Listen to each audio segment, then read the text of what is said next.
11واں سپارہ سورہ یونس کی آیت نمبر 104 اور 105۔ اللہ رب العزت کا فرمان عالی شان، قل تم فرماؤ، یا ایہا الناس اے لوگو، ان کنتم فی شک من دینی، اگر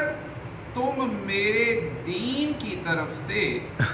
کسی شبہ میں ہو، فلا اعبد الذین تعبدون من دون اللہ، تو میں اسے نہ پوجوں گا جسے تم اللہ کے سوا پوجتے ہو، ولیکن اعبد اللہ، ہاں اس اللہ کو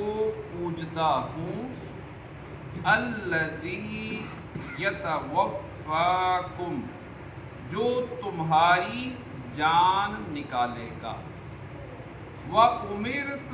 أَنْ أَكُونَ مِنَ الْمُؤْمِنِينَ، اور مجھے حکم ہے کہ ایمان والوں میں ہوں، وَأَنْ أَقِمْ وَجْهَكَ لِلدِّينِ حَنِيفًا، اور یہ کہ اپنا منہ دین کے لیے سیدھا رکھ، سب سے الگ ہو کر، وَلَا تَكُونَنَّ مِنَ الْمُشْرِكِينَ، اور ہرگز شرک والوں میں نہ ہونا۔ اس آیت اور اس کے بعد والی آیت میں اللہ تعالیٰ نے اپنے حبیب صلی اللہ تعالیٰ علیہ وآلہ وسلم کو یہ حکم دیا ہے کہ اپنے دین کا اظہار کریں اور یہ اعلان کر دیں کہ وہ مشرکین سے علیحدہ ہیں، تاکہ مشرکین کے ساتھ رہنے والوں کے بارے میں مشرکوں کے شکوک و شبہات زائل ہو جائیں اور اللہ تعالیٰ کی عبادت چھپ کر ہونے کی بجائے اعلانیہ ہونے لگے۔ آیت کا خلاصہ یہ ہے کہ اے حبیب صلی اللہ تعالیٰ علیہ وآلہ وسلم، آپ اہل مکہ سے فرما دیں کہ اے لوگو، اگر تم